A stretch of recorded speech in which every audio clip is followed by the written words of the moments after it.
Bismillahirrahmanirrahim. Assalamualaikum warahmatullahi wabarakatuh. Video kali ini kita akan mempelajari topik lanjutan dalam mata kuliah ERP, yaitu modul HCM atau Human Capital Management. Kita menggunakan kurikulum dari SAP UCC. Ya, tujuan pembelajaran hari ini ada 3. Pertama adalah mendefinisikan dari struktur organisasi di modul HCM, kedua master data di HCM, dan ketiga adalah proses yang ada di HCM. Ya, pertama adalah struktur organisasi. Struktur organisasi di HCM ini merepresentasikan struktur dan personel yang ada dalam suatu perusahaan.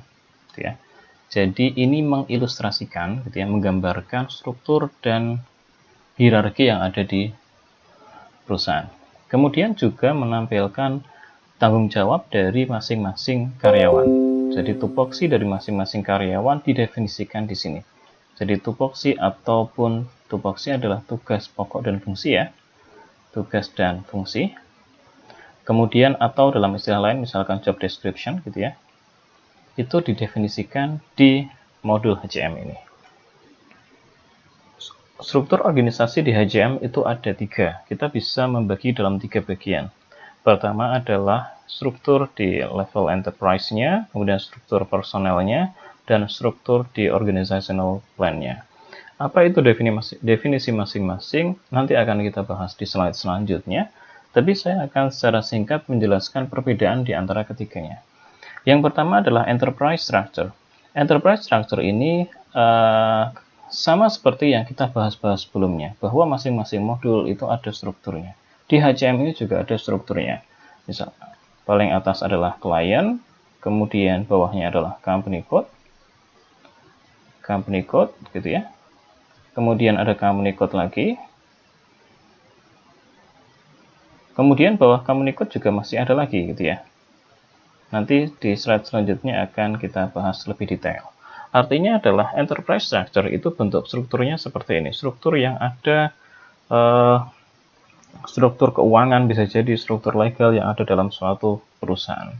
Kemudian definisi bagian yang kedua adalah personnel structure. Personnel structure ini dia lebih mendefinisikan posisi yang ada dalam satu perusahaan. Posisi-posisi yang ada dalam satu perusahaan gitu ya. Posisi individu dalam suatu perusahaan personel gitu ya. Kita bisa mengkategorikan orang yang ada dalam perusahaan itu dalam berapa kategori. Nanti di level selanjutnya akan kita bahas. Secara ringkas ada misalkan pekerja internalnya gitu ya. Kemudian bisa jadi adalah pekerja eksternal, misalkan ada konsultan yang kita hire untuk bekerja di perusahaan kita. Atau yang ketiga kita bisa mengkategorikannya dalam artian adalah retirement atau sudah pensiun gitu ya. Jadi karyawan yang pensiun tetap kita masukkan dalam database data kita. Kemudian yang terakhir adalah terkait dengan organizational plan. Ini digunakan untuk semacam ini ya. Kalau yang di personal tadi adalah posisi, kalau di organizational plan ini lebih ke tanggung jawabnya. Jadi masing-masing personel itu tanggung jawabnya bagaimana sih? Masing-masing jabatan dia perannya bagaimana, tugasnya apa, fungsinya apa gitu ya. Itu didefinisikan di sini, tanggung jawab. Jadi yang organizational structure di HCM itu ada 3 tadi ya. Enterprise, ada personal structure, dan kemudian organizational plan. Enterprise itu berkaitan dengan struktur yang seperti ini. Ada client, ada company code. Kemudian personal structure berkaitan dengan posisinya. Dan yang ketiga adalah organizational structure, organizational plan berkaitan dengan tanggung jawab dari masing-masing individu dalam satu perusahaan. Ya, ini yang pertama, enterprise structure. Tadi sudah kita bahas bahwa enterprise structure itu bentuknya adalah ada client, ada company code, kemudian ada yang khas di HCM. Apa itu? Yaitu personnel area dan personnel sub area. Jadi ini merepresentasikan struktur formal dan struktur finansial dalam suatu perusahaan gitu ya. Tadi sudah kita singgung bahwa client, company code, personnel area, personnel sub area itu merupakan struktur formal sekaligus struktur finansial dalam suatu perusahaan. Masing-masing employee, masing-masing karyawan, masing-masing individu dalam perusahaan itu perlu di-assign dalam struktur di perusahaan ini. Oke, saya tidak akan bahas secara detail, saya langsung ke gambar. Oke, misalkan ada global by group gitu ya. Strukturnya tadi kalau terkait dengan struktur enterprise, itu yang pertama adalah klien. Klien sudah kita singgung berkali-kali bahwa klien adalah level hierarki yang paling tinggi dan lingkungan sistem yang independen gitu ya. Artinya kalau misalkan SAP punya banyak customer yang menggunakan SAP, maka masing-masing customer itu didefinisikan dalam klien-klien yang independen. Kemudian ada istilahnya company code. Company code itu sudah kita bahas berkali-kali bahwa company code itu adalah level paling rendah yang kita bisa mengeluarkan laporan keuangan secara legal. Berarti laporan keuangan itu didefinisikan di company code ini. Misalkan tadi kliennya adalah global by group, company code-nya adalah global by di US, global by di Jerman. Kemudian di bawah company code ini yang khas di HCM ada istilahnya personal area dan personal sub area. Ya. Jadi kalau personal area itu dia bahwa personal itu ditugaskan di masing-masing area yang ada. Misalkan di Global by US itu ada 3 branch, ada 3 cabang. Di Dallas ada Miami, kemudian di San Diego. Masing-masing berarti personelnya itu kita bisa assign di masing-masing masing-masing area ini, gitu ya. Kita bisa mengassign masing-masing personel ke masing-masing area ini. Kemudian di masing-masing area itu kita bisa men-breakdown lagi ke dalam istilahnya sub area. Artinya personel tadi itu apakah dia di-assign di departemen IT atau HR atau finance atau eksekutif gitu ya. Ini semacam departemen yang ada dalam suatu perusahaan gitu ya. Bagian-bagian dalam suatu perusahaan. Kalau di yang level yang area ini semacam branch-nya gitu ya atau cabang dari induk perusahaannya gitu ya. Jadi misalkan di US itu ada 3 cabang. Cabang yang pertama di sini kemudian didefinisikan lagi dalam sub area yaitu sesuai dengan fungsi dari masing-masing bagian tadi.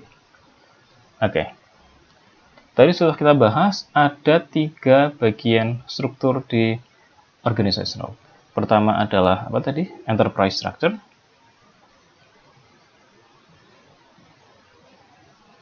Kemudian yang kedua adalah personnel structure. Apa itu personnel structure gitu ya? Personnel structure itu kata kuncinya di sini, mendeskripsikan posisi yang ada di dalam perusahaan. Jadi posisi masing-masing employee itu didefinisikan di sini. Gitu ya. Kita bisa mendefinisikan employee grupnya dan employee subgrupnya. Nanti ketika Anda praktek menggunakan SAP, kalian akan familiar dengan employee subgroup dan employee group. Setiap memasukkan karyawan baru pasti akan diminta dia grupnya di mana dan subgrupnya di mana. Employee group itu misalkan seperti ini. Jadi kita bisa mengelompokkan berdasarkan employee yang masih aktif, kemudian atau pekerja eksternal atau retires atau sudah pensiun. Eksternal misalkan tadi sudah kita contohkan ada konsultan. Konsultan yang kita pekerjakan di perusahaan kita. Atau ada perusahaan yang karyawan yang aktif dalam perusahaan, atau ketiga adalah karyawan sudah pensiun. Atau yang subgroup, masing-masing misalkan aktif employee, itu kita bisa breakdown lagi gitu ya. Apakah dia di bagian clerknya, ataukah dia asisten, ataukah dia sebagai pekerja gitu ya. Contohnya seperti ini. Jadi employee groupnya tadi misalkan ada 3 aktif, eksternal dan retire. Di aktif ini kita bisa membuat subgroup lagi gitu ya. Misalkan yang pekerja yang ada di sana, kemudian pekerja yang masih trainee, itu juga kita bisa kategorikan di sini. Jadi kita bisa mengkategorikan apakah karyawan itu karyawan yang sudah karyawan tetap di sana atau karyawan yang masih dalam fase trainee atau manajemen trainee. Jadi masih OJT kalau misalkan kalian kerja di perusahaan nanti. Oke, yang ketiga. Tadi sudah kita bahas, kita sudah ke enterprise structure-nya. Kemudian ada sudah juga personel. Dan ketiga adalah organizational plan-nya. Apa itu organizational plan? Di sini lebih mendefinisikan terkait dengan fungsi dari masing-masing karyawan ketika dia ditempatkan di tempat tertentu tadi. Tadi di personal structure itu lebih ke posisi ya. Ini posisi. Kalau di sini itu lebih yang tupoksinya atau fungsinya gitu ya. Tugas pokok dan fungsi masing-masing karyawan. maka kita bisa ada nanti di sini di assign cost centernya. Cost center, kita ingat bahwa cost center itu nyambungnya adalah di modul CO atau controlling untuk mengkontrol dari pengeluaran-pengeluaran dibandingkan dengan yang direncanakan. Atau kita juga bisa mendefinisikan deskripsi dari tugas yang dilakukan masing-masing karyawan. Misalkan karyawan ditempatkan di departemen IT gitu ya. Di sini kita bisa mendefinisikan CO-nya untuk IT ini, cost center-nya maksud saya. Kemudian juga kita juga bisa mendefinisikan deskripsi dari tugas yang akan dilakukan di departemen IT ini. Misalkan manajer IT, apa yang dilakukan dia di situ, maka akan muncul di organizational plan ini. Oke, ilustrasinya sebagai berikut.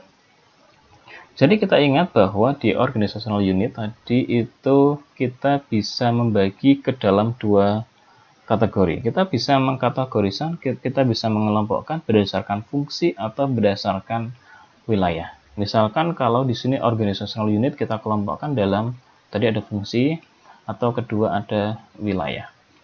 Kita pengelompokkan dalam fungsi artinya adalah misalkan kita fungsi di suatu perusahaan, ada fungsi di ngurusin IT, ada yang mengurusi production dan seterusnya. Misalkan di sini fungsi terkait dengan IT, maka ada namanya departemen IT misalkan. Departemen IT ini akan disambungkan ke cost center tertentu. Gitu ya, ada cost center, ada assignment-nya. Jadi masing-masing organizational unit nanti akan ada cost center masing-masing. Tujuannya adalah untuk mengontrol gitu ya. Kita ingat cost center itu nyambungnya ke CO, di FI juga ada gitu ya. Jadi kaitan antara masing-masing di modul HCM dengan modul FI atau modul CO itu ada di sini. Bahwa masing-masing di departemen, di unit organisasinya, organizational unit itu akan dikaitkan dengan cost center-nya. Tujuannya adalah untuk menerbitkan laporan, penunjang laporan keuangan misalkan, atau tujuannya untuk semacam controlling. Misalkan tadi departemen IT, dia nanti akan diassign suatu posisi tertentu, misalkan di dalamnya ada manajer, ada kepala bagian, ada staff, gitu ya. Kemudian di masing-masing posisi akan diassign siapa yang mengisi posisi itu. Jadi misalkan tadi posisinya adalah manajer, dan kemudian akan diassign orang yang akan ditugaskan sebagai manajer di departemen IT tadi.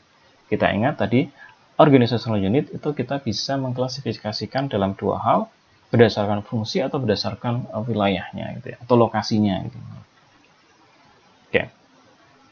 Cost center itu juga bisa kita assign di tingkat posisi tadi, misalkan cost center untuk manager gitu. Kita juga bisa di situ. Sifatnya ini adalah opsional. Tapi kalau yang mandatory adalah cost center itu di-assign di tingkat organizational unit gitu ya, di level departemen tadi. Kalau misalkan berdasarkan fungsinya.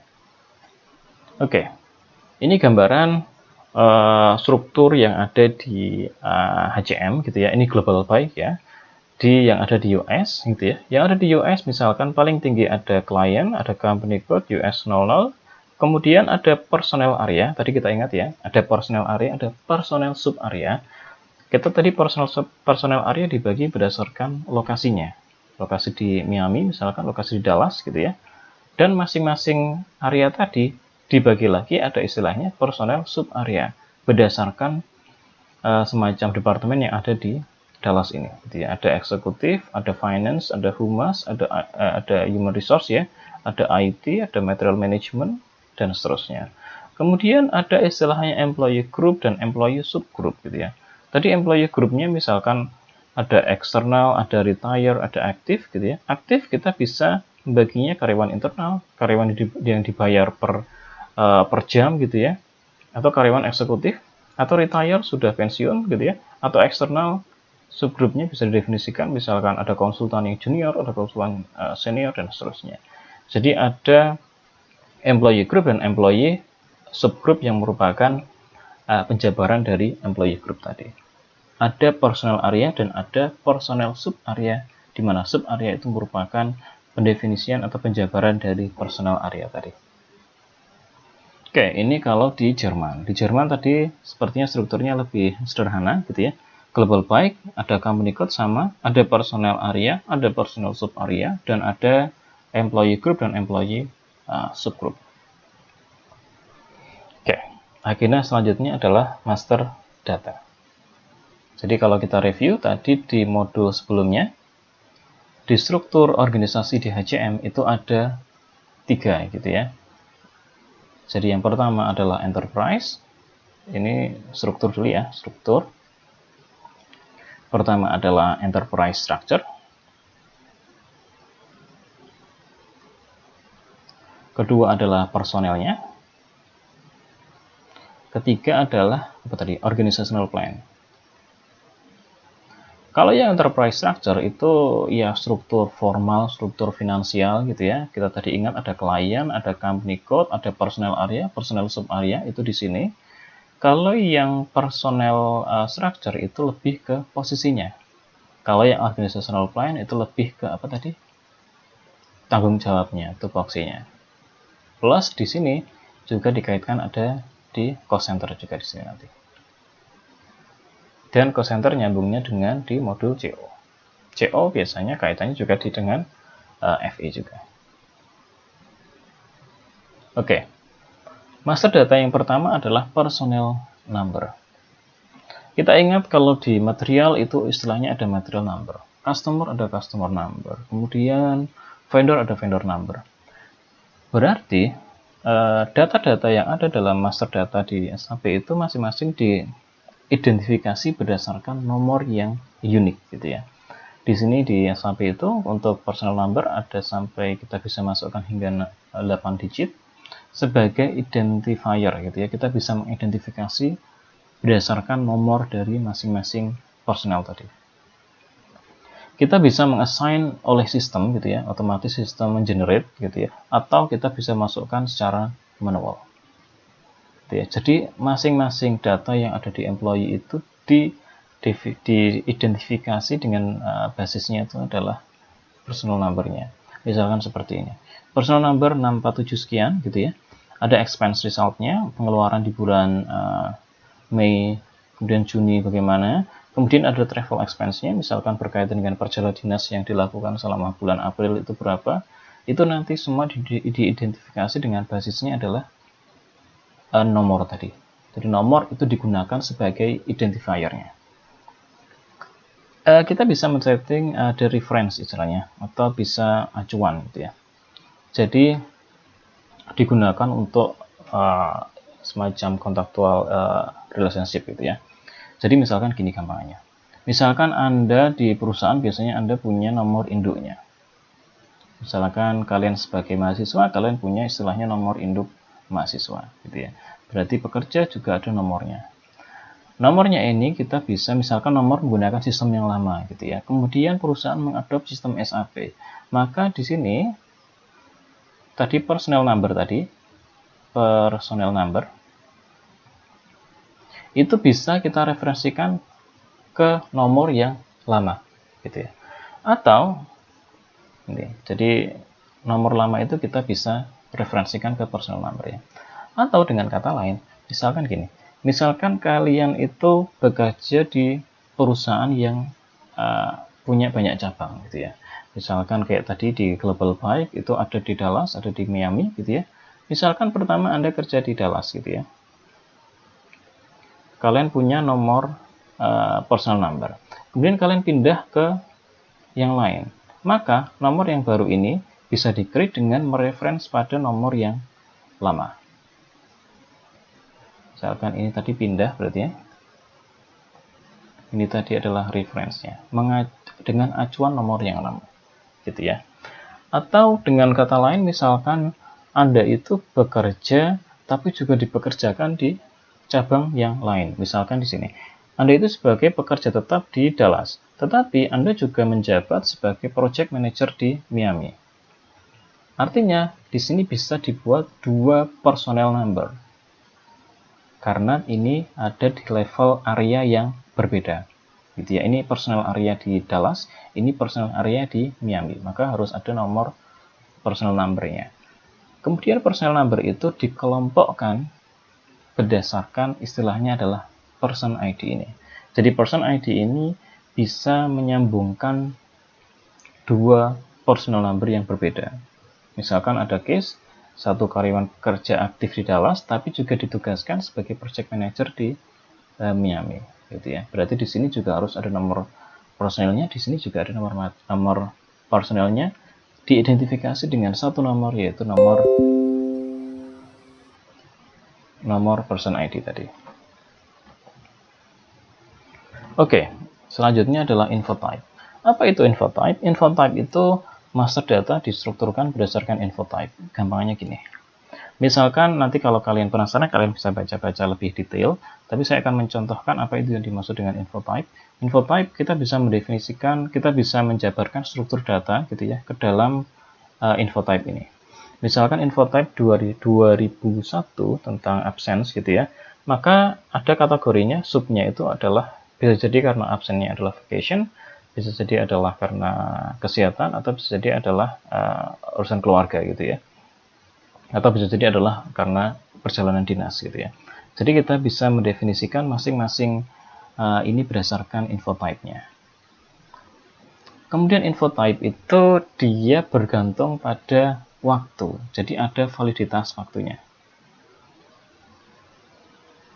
Misalkan gini, terkait info type untuk payroll gitu ya, atau pembayaran lah gitu ya.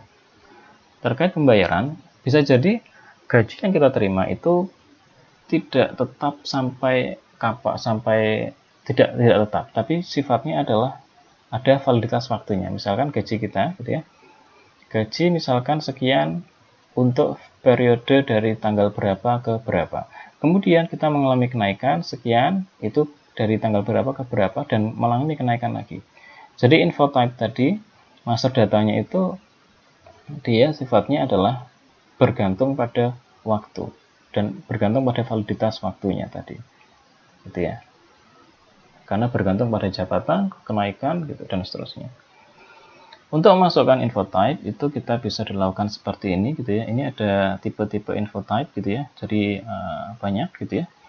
Jadi kata kuncinya adalah ada validitas ini. Kita harus memasukkan validitas dari info type yang kita masukkan tadi. Misalkan payment itu kita harus memasukkan pembayaran gaji itu berdasarkan validitasnya gitu ya. Apakah dia valid untuk periode tertentu atau untuk kapan.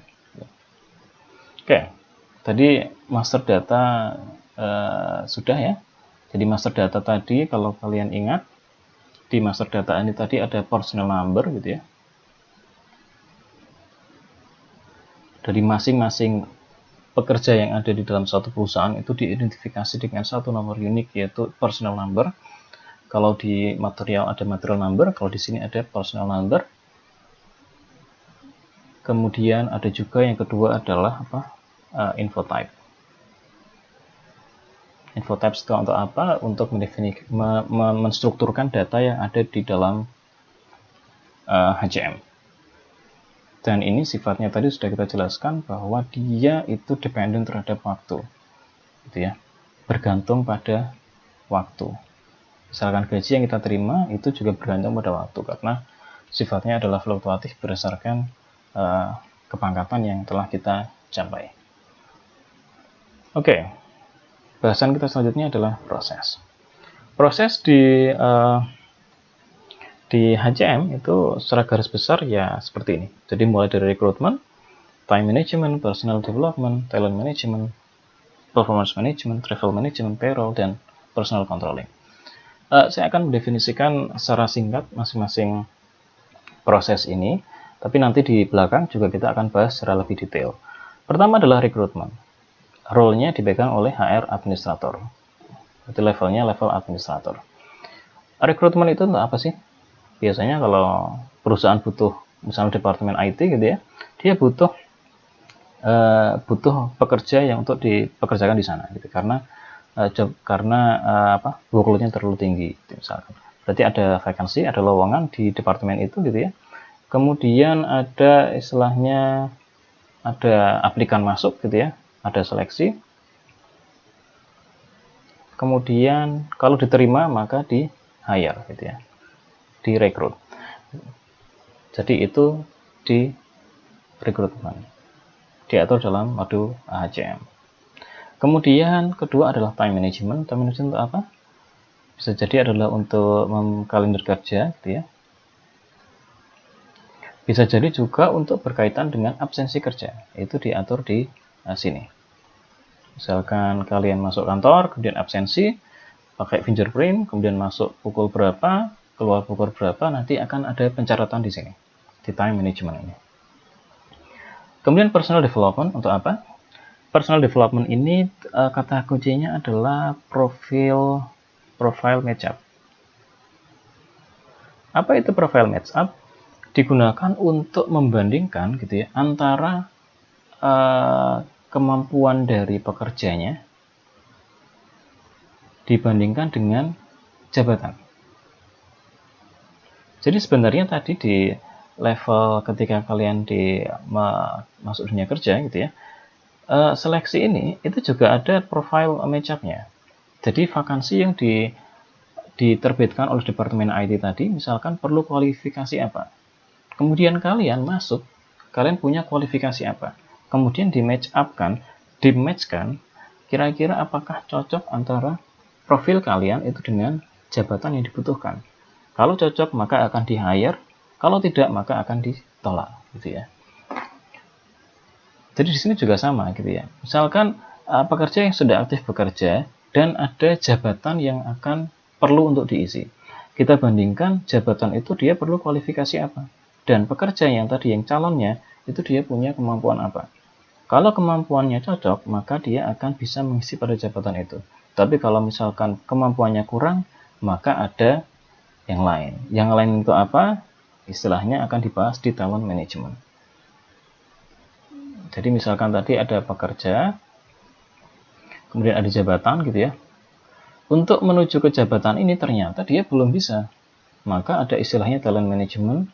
Nanti untuk mencapai jabatan ini maka pekerja tadi dia perlu di training misalkan. Dia perlu di sertifikasi dan seterusnya. Sertifikasi. Ya, jadi itu di bagian talent management. Agar jabatan tadi itu bisa diisi oleh orang-orang yang tepat. Maka perlu disiapkan pekerjanya tadi untuk mengisi jabatan itu. Ada istilah lain yaitu performance management. Apa itu performance management? Performance management ini gampangannya gini. Di dalam suatu perusahaan, maka pasti ada istilahnya KPI gitu ya. Key Performance Indicator. Jadi indikator kinerja kunci. Artinya adalah di awal tahun biasanya karyawan itu diminta untuk membuat targetnya. Rencana selama 1 tahun saya bisa KPI-nya itu apa dan tercapai berapa. Nanti akan ada istilahnya di akhir tahun akan dievaluasi realisasinya. Jadi ada target, ada realisasi. Apabila realisasinya itu jauh melebihi target, berarti targetnya tercapai dengan kata lain, maka dia akan berhak mendapatkan apa? Istilahnya itu reward, gitu ya. Reward yang diberikan oleh perusahaan kepada karyawan. Tapi kalau target itu tidak tercapai, ya mungkin rewardnya tidak akan diberikan atau ada bahkan ada punishment. Gitu. Jadi performance management digunakan untuk memberikan tadi reward berdasarkan dari KPI, target dan realisasi apakah targetnya tercapai. Kemudian ada istilah travel management. Travel management ini kalau misalkan kalian bekerja, kemudian kalian mengajukan perjalanan dinas gitu ya, itu nanti akan dimasukkan di sini. Perjalanan dinas misalkan bisa juga ini ya, levelnya kan perjalanan dinas biasanya melakukan pengajuan dan ada persetujuan. Kemudian payroll untuk apa? Payroll untuk pembayaran yang diberikan ke pekerja atau berkaitan dengan gaji gitu ya. Tapi sebenarnya bukan hanya gaji, tapi juga banyak yang sebenarnya diberikan oleh perusahaan ke karyawannya. Misalkan kayak tunjangan perumahan, tunjangan kesehatan, tunjangan apa, itu dimasukkan di payroll ini. Jadi ini pembayaran yang diberikan ke pekerja gitu ya. Kemudian terakhir adalah personal controlling. itu nanti di sini akan diterbitkan report gitu ya, laporan-laporan di HCM ini gitu ya. Misalkan laporan perjalanan dinas selama sebulan gitu ya, atau laporan pembayaran gaji selama ini, itu bisa di-generate di sini. Plus dari report nanti kita akan bisa melakukan controlling atau analisis gitu ya. Kira-kira mana yang perlu ditingkatkan atau mana yang perlu dikendalikan dan seterusnya. Oke, ini secara garis besar proses di HCM seperti ini. Jadi selanjutnya akan saya bahas secara lebih ringkas gitu ya. Yang pertama adalah proses di HCM itu pertama kita bisa membuat struktur dari organisasi dalam suatu perusahaan kita. Ya, kita bisa meng-create, kita bisa merubah, kita bisa membatasi dari peran dari masing-masingnya. Kita juga bisa membuat untuk perencanaan jangka panjang. Misalkan ke depan sepertinya kok perlu adanya tambahan unit baru, maka perlu bisa disimulasikan dalam organizational management ini. Jadi proses pertama adalah berkaitan dengan membuat struktur organisasi atau merencanakan pengembangan struktur organisasi. Kedua adalah administrasi personal administration. Itu digunakan untuk membuat dan memaintain dari master data personal tadi. Tadi personal itu ada numbernya dan ada banyak hal lain gitu ya. Nanti di sini bisa digunakan untuk ada fiturnya untuk automatic history. Artinya ada semacam history gitu ya, semacam sejarah perubahan yang ada di dalam data di master data personal gitu, dan seterusnya. Jadi di tahap kedua, proses kedua, kalau tadi pertama adalah membuat struktur organisasi, kemudian kedua adalah melakukan maintain dari personal data. Jadi ini adalah aktivitas atau proses di HCM yang berkaitan dengan master data. Karena master data itu perlu di maintain, perlu di create gitu ya, perlu dibuat dan perlu di maintain. Oke, HCM yang pertama tadi sudah kita bahas, yaitu rekrutmen. Apa itu rekrutmen? Rekrutmen ya kita semacam merekrut, memilih dan menyeleksi aplikan gitu ya. Rekrutmen ada dua, yaitu eksternal dan internal. Eksternal itu misalkan perusahaan perlu karyawan baru dan maka buka vakansi keluar, kemudian ada pengumuman lowongan kerja, ada yang apply, kita seleksi dan kita pilih sesuai dengan kebutuhan. Kalau internal itu ditujukan untuk mengisi jabatan tertentu, jadi untuk menduduki posisi tertentu, jabatan tertentu. Misalkan tadi ada jabatan manajer IT gitu ya, maka di sini kita bisa merekrut berdasarkan pekerja-pekerja yang sudah ada, mana yang paling sesuai untuk mengisi jabatan manajer IT. Oke, di sini aplikan itu juga ada datanya. Jadi aplikan baik itu eksternal ataupun internal itu perlu dimasukkan datanya, database-nya dalam suatu HCM ini. Tujuannya untuk apa? Ya untuk monitoring ke depan gitu ya. Apakah karyawan ini itu sudah pernah meng-apply sebagai jabatan manajer atau belum? Atau dengan kata lain, apakah si pelamar ini sudah pernah melamar di sini dan hasilnya bagaimana? Itu ada di sini. Jadi hati-hati bagi kalian kalau nanti apply kerja, data kalian itu kemungkinan besar itu ada dalam database perusahaan. Oke. Ini masih fase proses rekrutmen ya. Rekrutmen itu bisa direkrut secara ini ya, di level yang berdasarkan fungsinya atau di level yang berdasarkan pekerjaannya gitu ya. Ini tidak terlalu ini, kita skip. Oke, kita juga bisa memasukkan aplikan database dari masing-masing aplikan di sini di dalam SAP. Misalkan aplikan nomor 11 gitu ya, statusnya adalah in process, artinya dalam proses untuk seleksi gitu ya.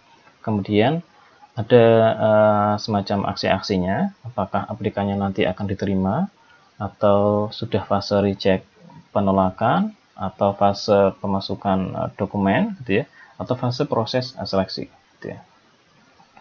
Jadi tahapannya itu vacancy gitu ya. Jadi misalkan departemen IT, dia merasa perlu nambahkan karyawan yang bekerja di departemennya gitu ya. Dan karyawannya itu misalkan dia memerlukan dia harus bisa software SAP misalkan atau sejenisnya gitu ya. Jadi SAP ini sebagai kualifikasi untuk melamar. Kemudian ada vacancy, ada iklan lowongan kerja, di mana di situ dituliskan bahwa Departemen IT memerlukan karyawan dan dengan spesifikasi kemampuan software SAP selama berapa tahun gitu ya, experience-nya. Kemudian ada aplikan data, aplikannya masuk. Kemudian profile match. Jadi profile yang ada di profil aplikan itu dibandingkan dengan yang lowongan tadi.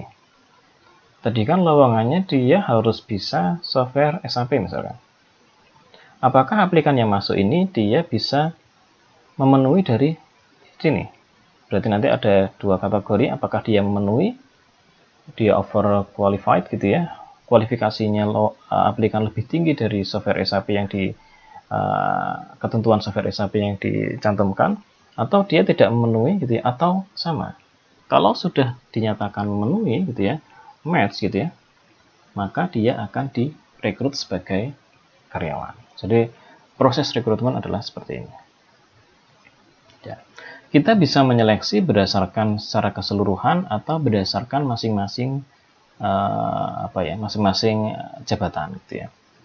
Misalkan di sini masing-masing jabatan di Vice President Marketing, aplikan nomor sekian gitu ya, itu dinyatakan ditolak.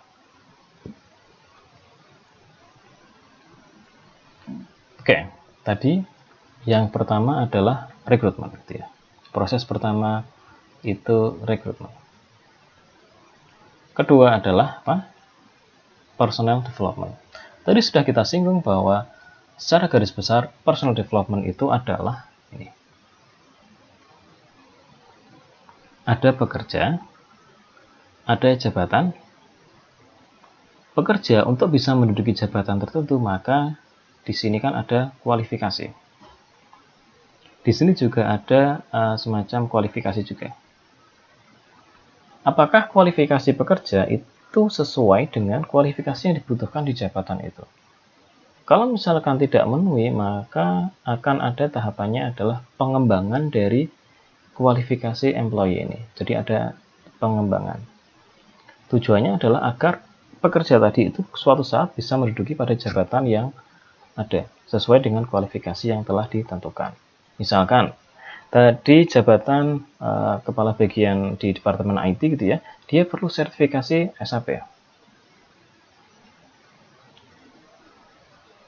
Di sini berarti juga pengembangannya itu berkaitan dengan apa? Berkaitan dengan memperoleh sertifikasi SAP-nya gitu ya. Jadi perbandingan gitu ya. Kebutuhan yang ada pada posisi tertentu itu dengan kualifikasi dari pekerjanya. Istilahnya adalah profile match-up-nya ini. Gitu ya. Dan mengidentifikasi kebutuhan training ke depannya. Ada istilahnya nanti ada talent management, ada training, dan ada istilahnya performance management. Jadi di personal development itu ada 3 bagian ini. Tadi berarti di sini adalah pekerja, jabatan, ada kita matchkan. Apakah cocok atau enggak? Ya, ini ya. Kualifikasi. Jadi misalkan karyawan nomor 95 gitu ya. Tadi ada subgrup ya. Grupnya aktif, ternyata dia subgrupnya adalah salaried employee. Namanya ini. Nah, kita bisa memasukkan kualifikasi masing-masing pekerja, masing-masing karyawan tadi. Misalkan karyawan tadi ini dia sudah pernah memperoleh sertifikasi penawaran pertama, sertifikasi lisensi untuk security gitu ya. Dengan masa berlaku sertifikasinya itu sampai selamanya. Artinya kalau 99 berarti dia sampai berlaku selamanya. Maka ini berarti kualifikasi dari pekerjanya. Gitu ya. pekerja. Kita juga perlu mendefinisikan kualifikasi dari jabatannya. Tadi misalkan ada IT, ada Health and Security tadi ya. IT tadi perlu dia menguasai OS, Windows dan Linux, dia menguasai database, dia menguasai sistem modeling. Health Security tadi dia perlu menguasai first aid-nya, perlu menguasai work security gitu ya. Kita bisa memasukkan di sini. Ini berarti tadi jabatan gitu ya. Jabatan atau pekerjaan gitu ya. Karena di sini kan beda kan ya, ada IT, ada health security. Masing-masing dia perlu karakteristik kualifikasi yang berbeda. Nah, nanti kita bisa mendetailkan gitu ya. Kalau misalkan perlu mengisi jabatan misalkan manager gitu ya. Manager di security, maka dia perlu sertifikasi. First aid tadi dia perlu, security-nya perlu, kemudian pengalaman kerja juga perlu sekian, 2-4 tahun, dan perlu teknologi MS Excel dengan kemampuan very good. Artinya ini requirement untuk si jabatan tadi. Kalau ada pekerja mengisi jabatan ini, maka dia harus memenuhi requirement ini. Pertama, dia punya sertifikasi, kedua, dia punya experience kerja, dan ketiga, dia menguasai teknologi. Semuanya harus dipenuhi. Nah, kriteria memenuhi atau tidaknya, istilahnya ada profile match up gitu ya. Jadi ini menyambungkan antara person, position, dan jobnya. Kita bisa mengcompare satu sama lain. Antara orang dengan posisinya, gitu ya. Antara pekerja, kemudian posisi misalkan berarti manager tadi ya. Kalau job berarti misalkan departemen IT atau departemen security. Kita bisa membandingkan tadi, apakah pekerja satu itu cocok sebagai manajer IT atau enggak. Atau pekerja ini, kalau dipindah ke departemen lain, misalkan departemen security, dia cocok nggak sih? Gitu. Seperti itu. Ada 3 hal nanti, 3 kategori. Yang pertama adalah sama persis, ya artinya kemampuan pekerja ini, kualifikasinya sama seperti yang dibutuhkan masing-masing manajer atau masing-masing job ini. Atau yang kedua adalah under qualification, artinya kualifikasi pekerja ini tidak memenuhi dari persyaratan yang diperlukan. Atau yang ketiga, pekerja itu kemampuannya jauh lebih tinggi daripada kualifikasi yang diperlukan, gitu ya. Jadi ada misalkan di sini requirement-nya, ada qualification-nya, apakah kualifikasinya itu memenuhi atau enggak gitu. Kita bisa bandingkan di profile match up ini.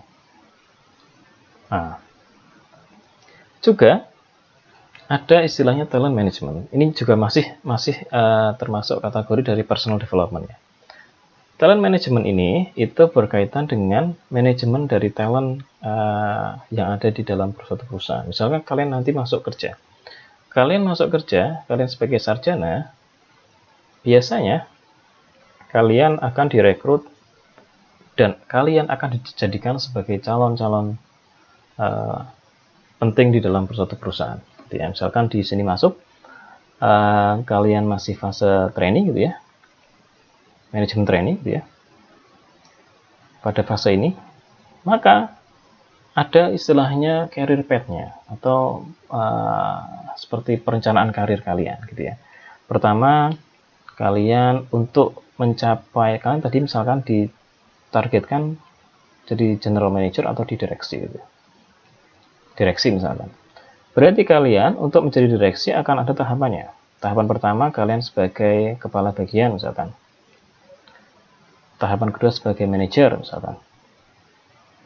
Dan ketiga sebagai general manager gitu. Dari manajemen training ke manajer, ke kabak, itu pasti ada perlu waktu juga, perlu experience, perlu pengembangan, perlu skill apa gitu ya. Maka ini ada training gitu ya. Training. Atau perlu semacam ini ya, misalkan kayak training, kemudian ada sertifikasi gitu ya. Juga perlu dilakukan di sini. Artinya adalah dari manajemen training ke kabak itu perlu pengembangan. Dari kabak ke manajer itu perlu skill lagi yang ditambahkan. Dari manager ke general manager perlu skill lagi, gitu ya. Dari general manager ke direksi perlu skill lagi. Gitu ya. Jadi masing-masing tahapan ini itu bisa dimasukkan dalam SAP untuk perencanaan karir ke depannya. Nah ini ya, ini sama seperti yang kita bahas sebelumnya, perencanaan karir gitu ya. Ada titik-titik spesial untuk karirnya tadi, misalkan tadi jadi kabak, kemudian manager, ada GM dan seterusnya. Oke, saya skip. Nah ini misalkan, ketika dia sudah aktivitas yang dilakukan oleh pekerja nomor sekian ini, itu dimasukkan dalam karir planningnya di SAP. Misalkan tadi dia sudah dia sebagai memiliki kualifikasi untuk security manager. Kenapa? Karena dia sudah punya sertifikasi yang menunjang ke sana. Tadi kan ada career path-nya ya, dari misalkan dari kalian jadi trainee, kemudian jadi kepala bagian, ada manager, itu ada career planning-nya. Sertifikasi yang diperoleh apa, kemudian training yang diperoleh apa, untuk tujuannya mencapai pada karir tadi. Nah, tujuannya selanjutnya dari talent management adalah succession planning. Ini tujuannya adalah untuk penggantian jabatan. Ya. Misalkan tadi ada untuk key position, misalkan tadi ada departemen IT. Manajer sebelumnya itu naik sebagai GM, gitu, General Manager. Maka manajer IT ini perlu untuk penggantinya. Maka pengganti yang paling pas itu adalah pengganti yang telah disiapkan melalui talent management tadi. Yang telah disiapkan. Tadi kan manajer itu tahapannya sebagai dari kabak, gitu ya. Dari kepala bagian ini yang sudah mendapatkan perencanaan talent management, maka dia tinggal diseleksi untuk bisa masuk sebagai manajer. Jadi talent management ini dia sebenarnya ini ya persiapan yang lebih bagus gitu ya, sehingga kita bisa memilih orang yang tepat untuk mengisi jabatan yang kosong karena sudah kita siapkan di jauh-jauh hari sebelumnya. Oke, ini development plan-nya. Tadi misalkan untuk mencapai jabatan tertentu maka perlu ada training gitu ya, atau sertifikasi, maka bisa direncanakan di sini. Trainingnya kapan, diikuti oleh siapa kira-kira yang membutuhkan, dan seterusnya. Nah, performance management. Tadi sudah kita singgung bahwa performance management itu adalah misalkan KPI gitu ya, Key Performance Indicators. Mayoritas semua perusahaan pasti akan membuat KPI masing-masing pekerja, KPI masing-masing kelompok pekerja gitu ya, atau KPI masing-masing departemen. Jadi ada plan-nya, ada realisasi gitu ya. Dibandingkan plan-nya misalkan di awal tahun 2020, ini berarti di akhir. Jadi di awal tahun perusahaan pekerja merencanakan kira-kira ini yang akan saya capai. Kemudian di akhir tahun akan dievaluasi, pekerja akan melampirkan realisasinya bahwa ini semua tercapai apa enggak gitu ya. Kalau tercapai, maka perusahaan akan memberikan semacam bonus gitu ya, adjust bonus. Bisa mengadjust bonus atau reward yang diberikan kepada pekerjanya karena dia telah mencapai KPI yang lebih tinggi daripada yang telah direncanakan gitu ya. Jadi ini sifatnya sebagai feedback gitu ya. Ada pertama mendefinisikan objektifnya. Tadi kan perencanaan itu juga untuk mendefinisikan objektifnya, dan tujuan akhirnya adalah untuk memberikan motivasi yang lebih bagi pekerja. Jadi tahapannya pertama perencanaan, kedua ada feedbacknya tadi ya, apakah tercapai atau enggak, kemudian ada kompensasinya, rewardnya diberikannya seberapa. Oke, statusnya ada seperti ini, ada preparation gitu ya, proses, complete, approve, dan reject. Apakah reject berarti tadi pengajuannya tadi itu rewardnya ditolak dengan alasan mungkin ya apa gitu ya. Dan bisa diatur juga untuk rewardnya tadi itu bisa diatur template-nya seperti ini gitu ya. Template misalkan pekerja sekian gitu ya, pekerja nomor sekian namanya sekian, Itu dia mengajukan bahwa targetnya yang akan dilakukan di awal tahun ini dan nanti di akhir tahun akan dibandingkan apakah tercapai atau enggak. Oke, terakhir HM proses adalah personal controlling. Kata kuncinya di sini adalah di report dan analysis gitu ya. Controlling itu kan artinya apa? Membandingkan antara yang direncanakan dengan yang aktualnya. Sama seperti modul CO. CO pada dasarnya adalah membandingkan antara yang direncanakan terkait finansial dengan yang aktual yang akan terjadi. Di sini juga sama.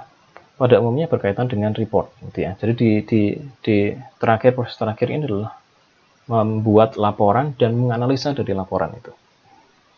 Misalkan laporan dari ini ya, birthday list gitu ya, list ulang tahun gitu ya. Atau misalkan berkaitan dengan organisasi gitu ya. Atau yang lain terkait dengan manajer desktop. Nah, atau kita bisa meng-create ini ya laporan apa yang sesuai keinginan dari penggunanya. Jadi sesuai keinginan pengguna. Misalkan pengguna perlu data pembayaran untuk pengeluaran payroll-nya untuk nomor karyawan sekian pada bulan ini, maka bisa diminta di sini, gitu ya. Oke. Ya. Terakhir, ada fitur tambahan. Ini tidak masuk ke fiturnya SAP, fitur yang terpisah gitu ya. Jadi terpisah dari SAP ya. SS itu apa sih? Employee Self-Service. Kata kuncinya adalah dia sebagai interface dari employee-nya. Jadi kalau kalian sebagai pekerja, untuk memaintain data kalian gitu ya, maka kalian perlu adanya interface gitu ya. Kalian tidak perlu mengakses SAP-nya, tapi ada fitur tambahan, fitur biasa dari SAP namanya Employee Self-Service. Jadi kalau misalkan kalian tadi ya, maintenance data gitu ya, atau kalian perlu melakukan pengajuan-pengajuan terkait dengan kebutuhan kalian. Misalkan pengajuan cuti. Pengajuan cuti oleh karyawan gitu ya, maka bisa dilakukan melalui Employee Self-Service ini. Kalian melakukan cuti kapan gitu ya, tanggalnya berapa, tujuannya apa gitu ya, kemudian berapa lama, itu bisa dimasukkan di sini, Employee Self-Service. Misalkan cuti tadi ya. Kemudian nanti ada fitur lagi namanya adalah Manager Self-Service. Gitu ya. Tadi cuti itu yang diajukan oleh karyawan gitu ya, berarti pakai ESS. Nanti cuti tadi akan disetujui oleh atasannya. Atasan akan menggunakan namanya MSS, Manager Self-Service. Jadi manajer itu menyetujui terkait cuti atau enggak yang diajukan oleh pekerja. Atau dengan kata lain misalkan travel expense. Misalkan pihak karyawan itu mengajukan perjalanan dinas. Dia akan dinas ke kota X misalkan pada tanggal berapa, maka diajukan oleh karyawan di ESS ini. Nanti pihak manajer atasan tadi itu akan menyetujui atau enggak, gitu ya. Jadi ada ESS, ada MSS. ESS itu sasarannya adalah interface-nya employees, kalau MSS itu adalah untuk manager. Kayak misalkan gini, manager IT. Manager IT, maka dia bisa punya dua tampilan. Tampilan sebagai ESS, tampilan sebagai MSS. Sebagai ESS, maka manager itu bisa mengelola datanya. Artinya adalah dia bisa memaintain data dirinya, data apanya gitu ya. Atau dia juga bisa mengajukan cuti yang nanti akan diajukan ke MSS-nya itu atasannya manajer. Misalkan general manager nanti yang akan menyetujui gitu ya. Karena di MSS ini fiturnya itu adalah fitur tadi misalkan persetujuan atau fitur misalkan informasi terkait dengan controlling biaya gitu ya. Dan fitur-fitur yang lain gitu ya, terkait dengan melihat karyawan-karyawan pekerja yang ada di situ, maka juga akan bisa di sini. Jadi manajer IT tadi dia punya akses di MSS ini gitu ya. Oke. Sekian penjelasan terkait dengan modul HCM. Terima kasih. Wassalamualaikum warahmatullahi wabarakatuh.